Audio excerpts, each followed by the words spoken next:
ಶ್ರೀ ಶಿವಪುರಾಣ ಸೃಷ್ಟಿ ಕ್ರಮ ಕಾಮದಹನ ಪ್ರಸಂಗ. ಒಂದು ಸಾರಿ ತಾರಕಾಸುರನೆಂಬ ರಾಕ್ಷಸನಿಂದ ನಾನಾ ವಿಧವಾದ ಕ್ಲೇಶಗಳನ್ನು ಅನುಭವಿಸುತ್ತಿದ್ದ ಎಲ್ಲಾ ದೇವತೆಗಳು ಬ್ರಹ್ಮನ ಬಳಿಗೆ ಹೋಗಿ ತಮ್ಮ ಕಷ್ಟಗಳನ್ನು ವಿವರಿಸಿ ಆತನಲ್ಲಿ ಮೊರೆ ಹೊಕ್ಕರು. ಬ್ರಹ್ಮನು ಆ ದೇವತೆಗಳನ್ನೆಲ್ಲ ಕರೆದುಕೊಂಡು ಶ್ರೀ ಮಹಾವಿಷ್ಣುವಿನ ಬಳಿಗೆ ಹೋದನು. ಈಶ್ವರನ ತಪಸ್ಸನ್ನು ಭಂಗಗೊಳಿಸದೆ ಇದಕ್ಕೆ ಬೇರೆ ಮಾರ್ಗವೇ ಇಲ್ಲ ಎಂದು ವಿಷ್ಣು ಹೇಳಲಾಗಿ ಇದನ್ನು ವಿವರಿಸಿ ಹೇಳಬೇಕೆಂದು ದೇವತೆಗಳು ಪ್ರಾರ್ಥಿಸಿದರು. ತಾರಕಾಸುರನನ್ನು ಸಂಹರಿಸಬೇಕೆಂದರೆ ಅದು ಶಿವಾಂಶ ಸಂಭೂತದಿಂದ ಕೂಡಿದ ಶಿವನ ಪುತ್ರನಿಂದ ಮಾತ್ರ ಸಾಧ್ಯ. ಆದರೆ ಈಗ ಶಿವನು ಬ್ರಹ್ಮಚರ್ಯ ದೀಕ್ಷೆಯಲ್ಲಿದ್ದು ಉಗ್ರ ತಪಸ್ಸನ್ನು ಆಚರಿಸುತ್ತಾ ಇರುವನು. ಆ ಶೂಲಿಯು ಮುಕ್ಕಣ್ಣನು. ಆತನು ಈ ಸಮಾಧಿ ಸ್ಥಿತಿಯಿಂದ ಹೊರಗೆ ಬಂದು ಹೊರದ ಮೇಲೆ ಆತನ ಶರೀರವು ಅಣು ಮಾತ್ರವೂ ಕದಲದು. ಅದು ಕದುಲಿದರೂ ಕೂಡ ಆತನು ಕಾಮ ಪರವಶನಾಗನು. ಅದು ಜರುಗಿದರೆ ಮಾತ್ರ ಶಿವನ ವಿವಾಹ ಪ್ರಯತ್ನವಾಗಿ ವಿವಾಹವಾದಾಗ ಪುತ್ರ ಜನನ ಪ್ರಯತ್ನವು ಸಾಧ್ಯವು. ಈ ಎಲ್ಲವೂ ಕ್ರಮವು ಒಂದೇ ಸಾರಿ ಜರುಗಬೇಕಾದ ಕಾರ್ಯಕ್ರಮಕ್ಕಾಗಿ ಒಂದೇ ಒಂದು ಉಪಾಯವಿರುವುದು. ಮೊಟ್ಟ ಮೊದಲಿಗೆ ಶಿವನ ತಪೋದೀಕ್ಷೆಗೆ ಭಂಗ ಉಂಟಾಗಬೇಕು. ಅದಕ್ಕೆ ಸಮರ್ಥನಾದವನೆಂದರೆ ನನ್ನ ಪುತ್ರನಾದ ಮನ್ಮಥನು ಮಾತ್ರವೇ. ಆತನು ಸಮಸ್ತ ಜೀವರಾಶಿಗಳಿಗೆ ಕಾಮಾವೇಶವನ್ನು ಕಲ್ಪಿಸುವನು. ಆದುದರಿಂದ ಆತನನ್ನು ಸಂದರ್ಶಿಸಿ ನಿಮ್ಮ ಕಾರ್ಯವನ್ನು ಸುಲಭಗೊಳಿಸುತ್ತೇನೆ ಎಂದು ವಿಷ್ಣು ವಿವರಿಸಿದನು. ಎಲ್ಲ ದೇವತೆಗಳು ಪಂಚಬಾಣನ ಬಳಿಗೆ ಹೋಗಿ ಪರಶಿವನ ತಪೋದೀಕ್ಷೆಯನ್ನು ಭಂಗಗೊಳಿಸಬೇಕೆಂದು ಬೇಡಿಕೊಂಡರು. ನಿಟಿಲಾಕ್ಷನು ಅಗ್ನಿಯನ್ನು ತನ್ನ ಮೂರನೇ ಕಣ್ಣುಗಳಲ್ಲಿ ಧರಿಸುವುದನಾದ್ದರಿಂದ ಪುಷ್ಪಬಾಣವನ್ನು ಪ್ರಯೋಗಿಸುವಾಗ ಎಚ್ಚರಿಕೆಯಿಂದ ಮರೆಯಾಗಿದ್ದು ಶರಸಂಧಾನ ಮಾಡಬೇಕೆಂದು ಸಲಹೆಯನ್ನಿತ್ತು ಜಾಗ್ರತೆ ಎಂದು ಹೇಳಿ ಕಳುಹಿಸಿದರು. ಹೀಗೆ ಪಂಚಶರನು ಮಲಯ ಮಾರುತ, ಜಯಂತ, ವಸಂತ ಇವರ ಜೊತೆಯಲ್ಲಿ ಶಿವನ ತಪಸ್ಸನ್ನು ಭಂಗಗೊಳಿದುಕೋಸ್ಕರ ಸನ್ನದ್ಧರಾಗಿ ಸಮರ್ಥರಾಗಿ ತಿಳಿದು ಹೊರಟರು. ಒಂದು ಮಹತ್ ಕಾರ್ಯ ಸಿದ್ಧಿಗಾಗಿ ರೂಪುಗೊಂಡ ಆ ಪ್ರಯತ್ನದಲ್ಲಿ ಅಸಮರ್ಥವಾಗಿ ಅಲ್ಲಿ ಅಕಾಲದಲ್ಲಿ ವಸಂತ ಋತು ಉಂಟಾಯಿತು. ಅದೆಲ್ಲವೂ ಮನ್ಮಥನ ಮಿತ್ರನಾದ ವಸಂತನದೇ ಕೆಲಸ. ತಂಪಾದ ಗಾಳಿಯು ಬೀಸುವಂತೆ ಮಲಯ ಮಾರುತನು ಮಾಡಿದನು. ವಸಂತನಿಗೆ ಪ್ರತಿಸ್ಪಂದಿಸುವ ಜೀವಿಗಳು ಮತ್ತು ಪ್ರಾಣಿಗಳನ್ನು ಅಲ್ಲಿಗೆ ಬಂದು ಸೇರಿಸುವ ಕಾರ್ಯವನ್ನು ಜಯಂತನು ತನ್ನ ಭುಜಸ್ಕಂದದಲ್ಲಿ ಧರಿಸಿದನು. ಮನ್ಮಥನು ಮರೆಯಲ್ಲಿ ನಿಂತು ಪುಷ್ಪಬಾಣವನ್ನು ಪ್ರಯೋಗಿಸಿದನು. ಆದರೆ ಸ್ಪರ್ಶದಿಂದ ಶಿವನಿಗೆ ತಪೋಭಂಗವಾಯಿತು. 4 ದಿಕ್ಕುಗಳಿಗೂ ದೃಷ್ಟಿ ಹರಿಸಿದಾಗ ಮರೆಯಲ್ಲಿ ಅರಿತುಕೊಂಡ ನಿಂತಿರುವ ಪುಷ್ಪಶರನು ಕಂಡುಬಂದನು. ಆಗ ಶಿವನ ಫಾಲನೇತ್ರವು ಪರಮವೇಗದಲ್ಲಿ ತೆರೆದುಕೊಂಡಿತು. ಶಿವನ ಕಣ್ಣಿನ ದೃಷ್ಟಿಗೆ ಸಿಕ್ಕ ಕಾಮನು ಭಸ್ಮನಾದನು.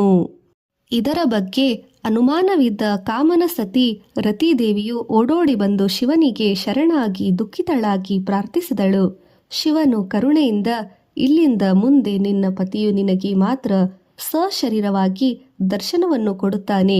ಮಿಕ್ಕ ದೇವ, ದಾನವ, ಯಕ್ಷ, ರಾಕ್ಷಸ, ಮಾನವ, ಮುನಿವರೆಣ್ಯರು, ಗಣಗಳು ಹೀಗೆ ಯಾರಿಗಾದರೂ ಸರಿ, ಆತನು ಅನಂಗನು, ಶರೀರವಿಲ್ಲದವನು ಎಂದು ಸ್ವಲ್ಪ ಕಾಲದವರೆಗೆ ಉಪಶಮನ ಮಾಡುವ ರೀತಿಯಲ್ಲಿ ರತಿದೇವಿಗೆ ಅಭಯ ಪ್ರದಾನ ಮಾಡಿದನು.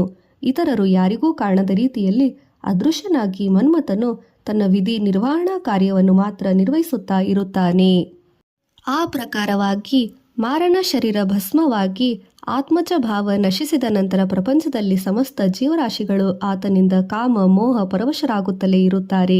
ಯಾವ ಸ್ಥಳದಲ್ಲಿ ಮನ್ಮಥನು ಶಿವನ ಫಾಲನೇತ್ರದಿಂದ ದಗ್ಧಿ ಅಗ್ನಿ ಸ್ಫಟಿತವಾದನೋ, ಬೂದಿಯಾಗಿ ಹೋದನೋ, ಆ ಸ್ಥಳದಲ್ಲಿ ಮಾತ್ರ ಮದನನ ಮಹತ್ತು, ಮಾಯೆ ಇವು ಪರಿಣಾಮಕಾರಿಯಾಗಿ ಕೆಲಸ ಮಾಡಬಾರದು ಎಂದು ಶಿವನು ಆಜ್ಞಾಪಿಸಿದ ಕಾರಣದಿಂದ ಅಲ್ಲಿ ತಪೋನಿರತರಾಗಿದ್ದ ನಾರದರ ವಿಷಯದಲ್ಲಿ ಮನ್ಮಥನ ಪ್ರತಾಪವೇನೋ ನಡೆಯಲಿಲ್ಲ. ಆದುದರಿಂದಲೇ ಮುನೀಂದ್ರನ ತಪೋಭಂಗವಾಗಲಿಲ್ಲ. ಶಿವನ ಆ ರೀತಿಯ ಆಜ್ಞೆಯನ್ನು ತಿಳಿದ ಎಲ್ಲರೂ ವಿಸ್ಮಯಗೊಂಡರು. ಅದೆಲ್ಲ ಶಿವನ ಮಾಯಾನಿಧಿಯಾಗಿತ್ತು. ಇಲ್ಲಿ ರತಿ ಪತಿಗಾಗಲಿ ಅಲ್ಲಿ ಶಚಿ ಪತಿಗಾಗಲಿ ಈ ಶಿವಮಾಯೆಯ ವಿಚಾರ ತಿಳಿಯದು. ಅದೆಲ್ಲ ನಾರದ ಮುನಿಶ್ರೇಷ್ಠರ ಅಸಾಧಾರಣ ತಪೋನಿಷ್ಠೆ ಎಂದು ಭಾವಿಸಿ ಆತನಿಗೆ ನಮಸ್ಕರಿಸಿ ತನ್ನ ಮಿತ್ರವೃಂದ ಸಮೇತನಾಗಿ ಮದನನು ಹಿಂತಿರುಗಿದನು. ಹೇ ಪುರಾಣ ಪುರುಷ, ನನಗೆ ಒಂದು ಧರ್ಮ ಸಂದೇಹವು. ಈ ಮನ್ಮಥನಿಗೆ ಬೇರೆ ಕೆಲಸವೇ ಇಲ್ಲವೇ?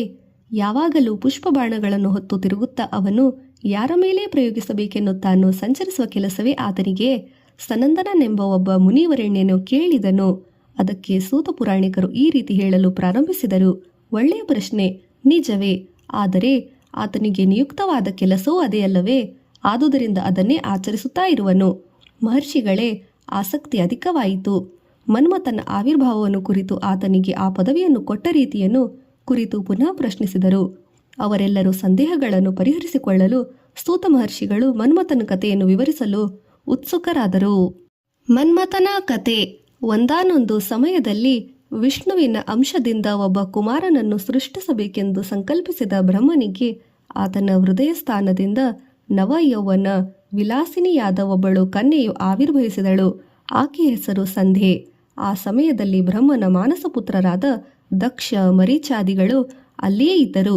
ಆ ಕನ್ಯೆಯನ್ನು ನೋಡಿ ಎಲ್ಲರೂ ಆಶ್ಚರ್ಯಚಕಿತರಾದಂತೆ ಬ್ರಹ್ಮನ ಹೃದಯ ಕಮಲದಿಂದ ಆಕೆಯು ಸಹೋದರನೆನಿಸುವ ಒಬ್ಬ ನವ ಯುವಕನ ಕೂಡ ಉದ್ಭವಿಸಿದನು. ಸ್ತ್ರೀಯರಿಗಿಂತಲೂ ಸನ್ಮೋಹಕಾರಕನು, ಅತ್ಯಂತ ದರ್ಪವಿಲಸಿತನು ಆದ ಆತ ಯುವಕನು ಇಕ್ಷುಧನುಸ್ಸನ್ನು 5 ಪುಷ್ಪಬಾಣಗಳನ್ನು ಧರಿಸಿದ್ದನು. ಆತನು ಜನಿಸಿದ ಕೂಡಲೇ ಬ್ರಹ್ಮನಿಗೆ ನಮಸ್ಕರಿಸಿ ತನಗೆ ಒಂದು ಹೆಸರು ಪದವಿ ಬೇಕೆಂದನು. ಏನೋ ಒಂದು ವ್ಯಾಪಕ ಶಕ್ತಿಯನ್ನು ಕಲ್ಪಿಸಿದಿರುವಂತೆ ಆ ಯುವಕನು ನೋಡಿದರೆ ಯಾರಿಗೂ ತಿಳಿಯದೆ ಯಾವುದೋ ಒಂದು ಬಗೆಯ ವಿಚಿತ್ರವಾದ ವಿಕಾರಗಳನ್ನು ಹೊಂದಿ ಬೆರಗಾಗುತ್ತಾ ಎಲ್ಲರೂ ಸಾಕಿದರು. ಮುಂದೆ ಆ ಮೋಹದಿಂದ ಕೊಂಚವಾಗಿ ಬ್ರಹ್ಮನು ವಿಕಾರಗೊಂಡನು. ದರ್ಶನ ಮಾತ್ರದಿಂದಲೇ ಮೋಹವನ್ನು ಹುಟ್ಟಿಸುತ್ತಿದ್ದೀಯಾ? ಇದಕ್ಕಿಂತ ಬೇರೆ ವ್ಯಾಪಕ ಅವಶ್ಯಕತೆ ಬೇಕೇ? ಆ ಕೆಲಸವನ್ನೇ ಮಾಡುತ್ತಿರು. ನಿನ್ನಲ್ಲಿರುವ ಪುಷ್ಪಬಾಣಗಳಿಂದ ಸರ್ವ ಪ್ರಾಣಿಗಳನ್ನು ಸಂಮೋಹನ ಪಡಿಸುತ್ತಿರು. ಸ್ತ್ರೀ ಪುರುಷರು ನೀನು ಹೇಳಿದಂತೆ ಕಾಮಚಿತ್ತರಾಗಿ ಚಿತ್ತ ಚಾಂಚಲ್ಯದಿಂದ ಮಾಡು. ನಿನ್ನ ರಹಸ್ಯ ಸಂಚಾರವು ಹಿಂಚರಿಯುತ್ತಿಲ್ಲ. ನೀನು ಭಾವಜನು. ತಿಳಿದ ಮಾತ್ರದಿಂದ ಬಂದು ನಿನ್ನ ನೋಟಕ್ಕೆ ತ್ರಿಮೂರ್ತಿಗಳು ಚಲಿಸುವರು. ಹುಟ್ಟಿದ ತಕ್ಷಣ ಮನೋಚಾಂಚಲ್ಯಗೊಳಿಸುವುದರಿಂದ ಮನ್ಮಥ ಎಂಬ ಹೆಸರು ನಿನಗೆ ಸರಿಯಾಗಿ ಹೊಂದುವುದು. ಕಾಮೋದು ಉತ್ಪತ್ತಿ ಉಂಟು ಮಾಡುವುದರಿಂದ ನಿನಗೆ ಮನ್ಮಥ ಎಂಬ ಹೆಸರು ನೀಡುತ್ತೇನೆ ಎಂದರು. ಹಾಗಾಗಿ ನಿನ್ನ ಹೆಸರು ಕಾಮದೇವ ಎಂದು ಕರೆಯಲಿ. ಅತಿಯಾದ ದರ್ಪ ಪ್ರದರ್ಶಿಸುವುದರಿಂದ ಕಂದರ್ಪನೆಂದು ವಿವರಿಸಲು ಯೋಗ್ಯನು.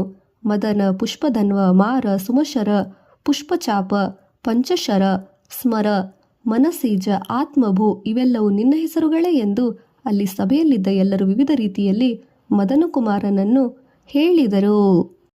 ತನಗಾಗಿ ಒಂದು ವ್ಯಾಪಕವನ್ನು ಕಲ್ಪಿಸಿಕೊಂಡು ಅವನು ಅಲ್ಲಿಂದಿಲ್ಲಿಗೆ ನಿರ್ವಹಿಸಲು ಉತ್ಸಾಹಿತನಾಗಿ ಪುಷ್ಪಬಾಣಗಳನ್ನು ಅಲ್ಲಿದ್ದವರ ಮೇಲೆ ಎಡೆಬಿಡದೆ ಪ್ರಯೋಗಿಸಿದನು. ಅದರಿಂದಾಗಿ ಬ್ರಹ್ಮನ ಮನಸ್ಸು ಕದಲಿತು.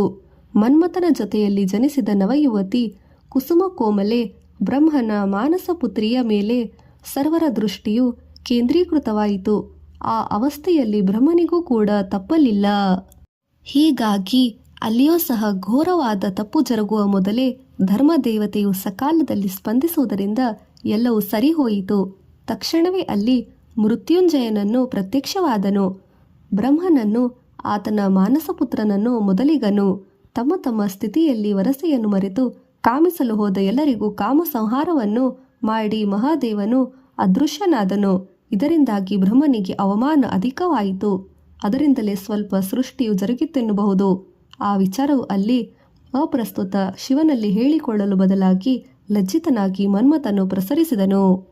4 ಮುಖಗಳಿದ್ದು ಏನು ಲಾಭ?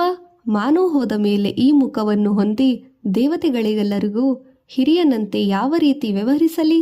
ಇದೆಲ್ಲವೂ ನಿನ್ನಿಂದಾಗಿ ಜರುಗಿತು. ನನಗೆ ನೀನು ತಪ್ಪುವಂತೆ ಮಾಡಿದೆ. ಆದುದರಿಂದ ನೀನು ಆ ತ್ರಿನೇತ್ರನ 3ನೇ ಕಣ್ಣಿನ ಅಗ್ನಿಯಲ್ಲಿ ದಹಿಸುವಂತಾಗಲಿ ಎಂದು ಶಪಿಸಿದನು. ವಿಧಾತ ಬ್ರಹ್ಮ ಉದ್ಯೋಗ ಧರ್ಮವನ್ನು ನಿರ್ವಹಣೆ ಮಾಡಿದೆ ಅಷ್ಟೇ ಎಂದು ಮನ್ಮಥನು ಹೇಳಿದನು. ಆದರೂ ಸಂಬಂಧ, ಕಾಲ, ದೇಶಗಳು ವಿಚಾರವನ್ನೇ ಮಾಡದೆ ಕಾಮ ವಿಕಾರವನ್ನು ಉತ್ಪತ್ತಿ ಮಾಡಿದೆ ಎಂದನು ಪ್ರಜಾಪತಿ. ಅದರಲ್ಲಿ ತನ್ನ ತಪ್ಪೇನೂ ಇಲ್ಲವೆಂದನು ಕಾಮನು. ವಾಸ್ತವವಾಗಿ ಕಾಮದ ಗುಣವು ಹಾಗೇ ಅಲ್ಲವೇ? ಅದರ ಸ್ವಭಾವ ಅದು ಹೇಗೆ ಅತಿಕ್ರಮಿಸುತ್ತದೆ? ಕುಮಾರನ ವಾದದಲ್ಲಿ ಬಲವಿರಬಹುದು. ಚತುರನಾನನು ಗ್ರಹಿಸನು. ಚತುರತೆಯಿಂದ ತಾನು ಶಾಪ ಕೊಟ್ಟಿದ್ದನು, ಸಮರ್ಥಿಸಿಕೊಂಡನು. ಸರಿ, ನೀನು ತ್ರಿನೇತ್ರನು ಮರುಳು ಮಾಡಿದವನಲ್ಲವೇ? ನಿನ್ನ ಪ್ರಮೇಯದಲ್ಲಿ ಇಲ್ಲದಿದ್ದರೂ ಸೃಷ್ಟಿಯು ನಡೆಯದು. ಆದುದರಿಂದ ಆ ಪರಮೇಶ್ವರನ ಅನುಗ್ರಹತೆಯಿಂದ ಮತ್ತೆ ನೀನು ಜೀವಿಸುತ್ತೀಯಾ ಎಂದು ಶಾಪೋತ್ಪತ್ತಿಯ ಪರಿಹಾರವನ್ನು ಹೇಳಿದನು. ಅಲ್ಲಿಯೇ ಬ್ರಹ್ಮನ ಮಾನಸಪುತ್ರನಾದ ದಕ್ಷನ ಸ್ನೇಹದಿಂದ ಒಬ್ಬಳು ಮನೋಹರಾಂಗಿ ಉದ್ಭವಿಸಿದಳು. ಶೃಂಗಾರ ಸೀಮೆಗೆ ಪಟ್ಟದ ರಾಣಿಯಂತೆ ಆ ಕನ್ಯಾಮಣಿಗೆ ರತಿ ಎಂಬ ನಾಮಕರಣ ಮಾಡಿ ಮದನನ ಮುಖವನ್ನು ಎಲ್ಲರೂ ನೋಡಿದರು. ಸರ್ವರನ್ನು ಮೋಹಿಸುವಂತೆ ಮಾಡುವ ಮನ್ಮಥನಿಗೆ ಆ ರಮಣಿಯು ಮದನ ವಿಕಾರವನ್ನುಂಟು ಮಾಡುವಂತಿದ್ದಳು. ಕಾಮಕಾರಕನಿಗೆ ಸ್ವಲ್ಪ ಕಾಲದವರೆಗೆ ಆತನ ವೃತ್ತಿ ಉದರ್ದು ತಗ್ಗಿದಂತೆ ಮಾಡಿದಳೆಂದು ಎಲ್ಲರಿಗೂ ತೋಚಿದಂತಾಯಿತು. ಸ್ತ್ರೀ ಪುರುಷರ ಸಂಭೋಗ ಕ್ರಿಯೆಯಲ್ಲಿ ಎಷ್ಟು ಪದ್ಧತಿಯುಂಟೋ ಅಷ್ಟನ್ನೂ ಪ್ರಯೋಗಿಸುತ್ತಾ ಅವರಿಬ್ಬರು ಆನಂದ ಸಾಗರದಲ್ಲಿ ಮುಳುಗುತ್ತಾ ಸಾಗಿದರು. ಅಲ್ಲದೆ ಎಷ್ಟೋ ಹೊಸ ರೀತಿಯ ಆವಿಷ್ಕಾರವನ್ನು ಪ್ರಯತ್ನದಲ್ಲಿ ತೊಡಗಿದರು. ಇದೇ ಮನ್ಮಥಗಾತ. ಈ ಕಥೆಯನ್ನು ಓದಿ ಶೃಂಗಾರ ಸೀಮೆಯಲ್ಲಿ ವಿವರಿಸುವ ಸರ್ವಾಭಿಷ್ಟವನ್ನು ನೆರವೇರುತ್ತದೆ ಎಂದು ಬ್ರಹ್ಮನು ಅನುಗ್ರಹಿಸಿದನು. ಆದರೆ ಮನ್ಮಥನ ದಹನವು ಸ್ವಲ್ಪ ಕಾಲದ ನಂತರ ಅವಧಿಯಲ್ಲಿ ಜರುಗಿತು. ಈ ನಡುವಿನ ಕಾಲದಲ್ಲಿ ಪುನಃ ಒಂದು ಕಥೆಯು ನಡೆಯಿತು ಎಂದು ಸೂತ ಪುರಾಣಿಕರು ನುಡಿದರು. ಅದನ್ನು ಕೂಡ ಸವಿಸ್ತಾರವಾಗಿ ವಿವರಿಸಿ ಎಂದು ಶೌನಕಾದಿ ಮಹರ್ಷಿಗಳು ಕೋರಿದರು. ಸುಮಾಶ್ವರನ ಪರಾಜಯ. ಮನ್ಮಥನ ಜನನ ಕಾಲದಲ್ಲಿ ಜರುಗಿದ ಘಟನೆಯನ್ನು ನೆನೆಸಿಕೊಂಡಾಗಲೆಲ್ಲ ಬ್ರಹ್ಮ ದೇವನ ಹೃದಯದಲ್ಲಿ ಶೂಲಿಯ ಮೊದಲಿಕೆಗೆ ಮಾತು ಶೂಲದಂತೆ ಬಾಧಿಸುತ್ತಾ ಹೋಯಿತು. ಶಿವನಿಗೇನೋ ನಿತ್ಯ ವಿರಾಗಿ ತಪೋನಿಷ್ಠನಾಗಿ ಕೂತವನಿಗೆ ತರುಣಿಯಲ್ಲಿನ ಆಸಕ್ತಿಯ ವೇದನೆಯು ಹೇಗೆ ತಿಳಿಯುತ್ತದೆ? ಒಂದು ಸಾರಿಯಾದರೂ ಸ್ತ್ರೀ ಸಂಯೋಗ ವಿಯೋಗ ಬಾಧೆ ಉಂಟಾಗಿ ಕಾಮದ ಹೆಚ್ಚಿನ ಪ್ರಭಾವ ಹೇಗಿರುತ್ತದೆ ಎಂದು ಅನುಭವಿಸಿದರೆ ತಿಳಿಯುವುದು ಎಂದುಕೊಂಡನು. ಚತುರನಾನನು ತನ್ನ ಆಜ್ಞೆಯಿಂದ ಮನ್ಮಥನನ್ನು ಪ್ರೇರೇಪಿಸಿ ಶಿವನನ್ನು ಮರಳು ಮಾಡುವಂತೆ ಹೇಳಿದನು. ಆದರೆ ಮನ್ಮಥನ ಮಾಯೆಗೆ ರುದ್ರನು ಅಲುಗಾಡಲಿಲ್ಲ. ಸುಮಶರನಿಗೆ ಪೌರುಷವೇನು ಉಂಟು? ತನ್ನ ಪುಷ್ಪಬಾಣಗಳಿಂದ ಹೋಗಿ ಯೋಗಿ ಭುಂಗವರೆಲ್ಲ ಭೋಗ ವಿಷಾಸೂಯ ಮಾಯ ಮೋಹಗಳಿಗೆ ಉಂಟು ಮಾಡುವ ಶಕ್ತನು. ಆದರೂ ರುದ್ರನ ದೀಕ್ಷೆಯನ್ನು ಛಿದ್ರ ಮಾಡಲು ತನಗೆ ಪ್ರತ್ಯೇಕ ಅಸ್ತ್ರವನ್ನು ಕರುಣಿಸಲು ಕಂದರ್ಪನನ್ನು ಕಮಲಾಸನನನ್ನು ಕೋರಿದನು. ಕೇವಲ ಪುಷ್ಪಬಾಣಗಳ ಪ್ರಯೋಗದಿಂದಲೇ ತನ್ನ ಕಾರ್ಯವನ್ನು ಮಾಡುತ್ತಿರುವ ಕಾಮನು ಇನ್ನೊಂದು ಹೊಸ ಅಸ್ತ್ರವನ್ನು ಹೊಂದಿದ್ದಾರೆಯೇ? ಸೃಷ್ಟಿಯಲ್ಲಿನ ಸಮಸ್ತ ಕಾರ್ಯವು ಸ್ತಂಭಿಸಿ ಕಾಮ ಕಾರ್ಯ ಒಂದೇ ವಿಜೃಂಭಿಸುವುದು ಎಂದು ದುರಾಲೋಚನೆ ಮಾಡುವ ವಿಧಾತನು ಯೋಚಿಸಿದನು. ಒಂದು ಆಲೋಚನೆಯು ಸುಚ್ಚರಿಸಿ ಆತನ ಮನಸ್ಸಿನಲ್ಲಿ ವಸಂತ ಉದ್ಭವಿಸಿದನು. ಹುಟ್ಟಿದ ತಕ್ಷಣವೇ ತನ್ನ ಸುಗಂಧಭರಿತ ಮಲೆಯ ಮಾರುತದಿಂದ ಅಲ್ಲಿನ ವಾತಾವರಣವನ್ನೆಲ್ಲ ಆಹ್ಲಾದಕರನಾಗಿ ಮಾಡಿದನು. ಮನ್ಮಥನು ಆತನ ಜೊತೆಗೂಡಿಸಿ ಶಿವನ ತಪಸ್ಸನ್ನು ಎಲ್ಲ ಪ್ರಕಾರವಾಗಿ ಭಂಗಗೊಳಿಸಲು ಪ್ರಯೋಜನವಾಗಿ ಆಗುವುದೆಂದು ಒಂದು ನಿಟ್ಟುಸಿರು ಬಿಟ್ಟಾಗ ಆ ಬ್ರಹ್ಮ ಎದುರಿಗೆ ನಿಟ್ಟುಸಿರಿನಿಂದ ಮಾರಯ ಮಾರಯ ಭೇದಯ ಭೇದಯ ಎಂದು ಹೇಳಲು ಕೆಲವು ಗಣಗಳು ಒಂದು ಸಮೂಹವಾಗಿ ಉದ್ಭವಿಸಿದರು. ಆ ಎಲ್ಲರನ್ನು ಮಾರಗಣ ಎಂದು ಹೆಸರಿಸಿ ಮನ್ಮಥನ ಅನುಚರನನ್ನಾಗಿ ಮಾಡಿ ಬ್ರಹ್ಮನು ಪುನಃ ಮಹಾಶಿವನ ಮೇಲೆ ದಂಡಯಾತ್ರೆ ಮಾಡಿದೆಂದು. ಆದರೆ ಅದರ ಫಲವು ಶೂನ್ಯವೇ. ನಾನು ಕ್ರಮ ತಪ್ಪಿ ಕಾಮನ ಪ್ರಸಂಗವನ್ನು ಕೇಳಿದೆಯಲ್ಲ. ನಾರದ ಮಹರ್ಷಿಯು ಶಿವತತ್ವ ಜಿಜ್ಞಾಸಾರನಾಗಿ ಉಗ್ರ ತಪಸ್ಸನ್ನು ಆಚರಿಸುತ್ತಿದ್ದಾಗ ಅಲ್ಲಿ ನಡೆದ ಪ್ರಸಂಗವನ್ನು ಕತೆ ಬದಲಿಸಿದೆ ಎಂದು ಜ್ಞಾಪಿಸಿಕೊಂಡು ಶೌನಕ ಮಹಾಮುನಿಯು, ಮುನಿಶ್ರೇಷ್ಠರೇ, ಇದೆಲ್ಲವೂ ಶಿವ ಸಂಕಲ್ಪಾನುಸಾರ ಜರುಗುತ್ತಿದೆ ಎಂದು ಒಂದು ಕತೆ, ಮತ್ತೊಂದು ಕತೆ, ತದನಂತರ ಮತ್ತೊಂದು ಉಪಕತೆ. ಈ ಪುರಾಣ ಸಮುಚ್ಚಾರವೆಲ್ಲವೂ ಒಂದು ಕಥಾಮಾಲಿಕೆ. ಒಂದು ಅಂಶಕ್ಕೆ ಎಷ್ಟು ಅನುಬಂಧಿತ ಕಥೆಗಳು ಸಂಬಂಧ ಉಂಟೋ ಅವೆಲ್ಲವೂ ಅಮೂಲಾಗ್ರಹವಾಗಿ ತಿಳಿದುಕೊಂಡರೆ ಪುರಾಣ ಸಮಗ್ರತೆಗೆ ದೋಷಾಪರಣೆ ಆಗುತ್ತದೆ ಎಂದು ವಿವರಿಸಿ ಸೂತ ಪುರಾಣಿಕರು ನಾರದರ ತಪಸ್ಸನ್ನು ಕುರಿತು ಪುನಃ ಪ್ರಸ್ತಾಪಿಸತೊಡಗಿದರು.